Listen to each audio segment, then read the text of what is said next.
Los cristianos vencieron en Lepanto gracias a la intercesión de la Virgen. Tomado de Asiprensa, el 7 de octubre de 1571 los cristianos vencieron en la batalla naval de Lepanto, una de las batallas más decisivas para el devenir de Europa y de la cristiandad. En Lepanto, las armadas de España, Venecia, los estados pontificios, Malta, Saboya y Génova, bajo la alianza conocida como la Liga Santa, derrotó a la armada del Imperio Otomano que amenazaba con conquistar Roma y extender el Islam por todo el Mediterráneo cristiano. La amenaza turca otomana sobre los reinos cristianos no había dejado de aumentar desde la conquista de Constantinopla en el año 1453. El empuje turco-otomano llevó a la creación de un imperio que, además de extender su dominio por casi todo el mundo musulmán, conquistó numerosos reinos cristianos en Europa occidental hasta llegar a las mismas puertas de Viena en 1529. Consciente del peligro que suponía el dominio marítimo otomano, hegemónico en las regiones orientales del Mediterráneo, el Papa Pío V hizo un llamado a la cristiandad a la oración y al ayuno. Pidió, en concreto, solicitar la protección de la Virgen mediante el rezo del Rosario y convocó a las grandes potencias marítimas europeas a una alianza militar, la Liga Santa, que hiciera frente a los otomanos en defensa de la fe cristiana. El rey de España, Felipe II, asumió la mayor parte del peso financiero al sufragar la mitad de los costes de la Liga y puso al frente de la armada cristiana a su hermano, el almirante Don Juan de Austria. Junto a él, comandaron la Liga Santa Luis de Requesens, Álvaro de Bazán y Alejandro Farnesio, al frente de las naves españolas, el almirante Marco Antonio Colonna, al mando de la Armada Pontificia, el genovés Gian Andrea Doria, y los venecianos Agostino Barbarigo y Sebastiano Venier. Las naves españolas, venecianas, pontificias, genovesas, saboyanas y maltesas se reunieron en Mesina, Sicilia, antes de zarpar hacia las costas griegas. Los otomanos contaban a su favor con el dominio de los mares en que se iba a producir la batalla, una importante red de inteligencia gracias a las naves corsarias berberiscas que aterrorizaban las costas europeas y un elemento psicológico clave. La armada otomana acababa de conquistar la isla griega de Chipre, donde se había establecido una importante colonia veneciana. Por el contrario, los cristianos se mantenían en una frágil unidad amenazada por las disputas territoriales, dinásticas y comerciales entre los diferentes reinos y repúblicas europeas desde hacía siglos. No en vano, más de la mitad del territorio italiano se encontraba en aquel momento bajo dominio español, dominio que los estados pontificios y las ciudades-estado italianas veían como una amenaza.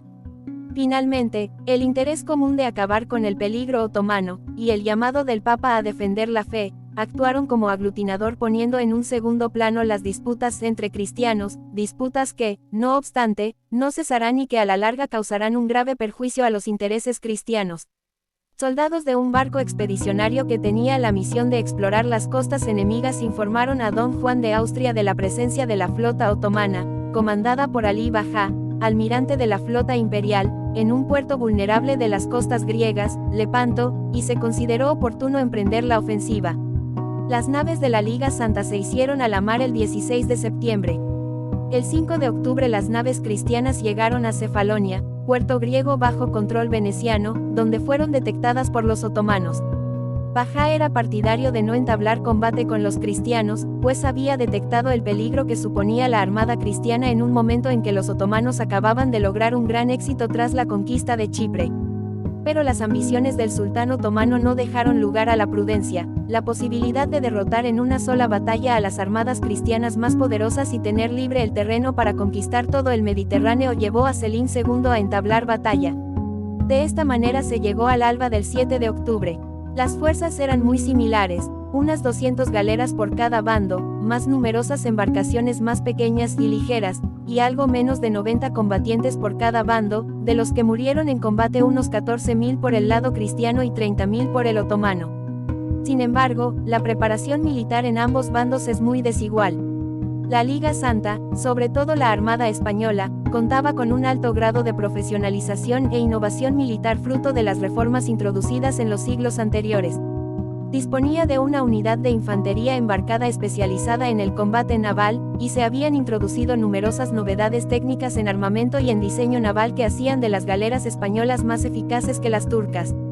Además, Gran parte de los galeotes cristianos, los marineros que iban en los remos de las galeras, eran libres y estaban armados, por lo que estaban disponibles para participar en la batalla cuando se entablara combate.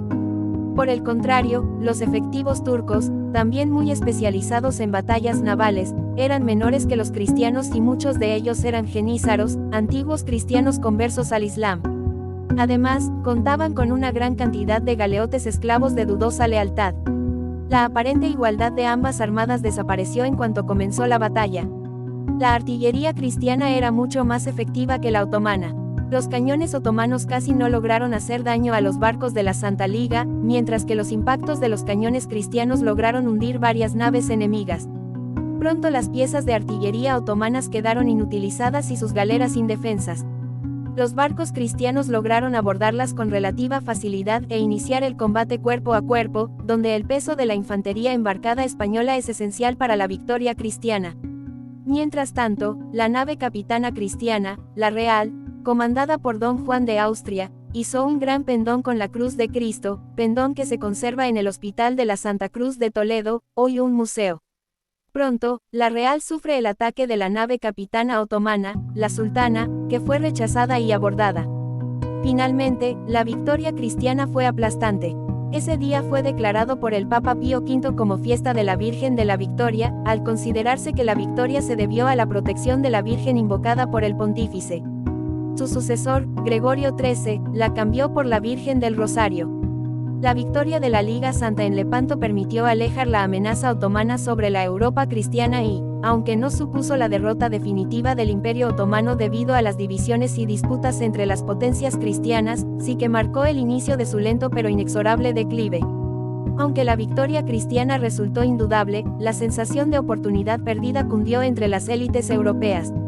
De ahí que el escritor Miguel de Cervantes, que participó y resultó herido en la batalla, definiera la batalla de Lepanto como la más memorable y alta ocasión que vieron los pasados siglos, ni esperan ver los venideros.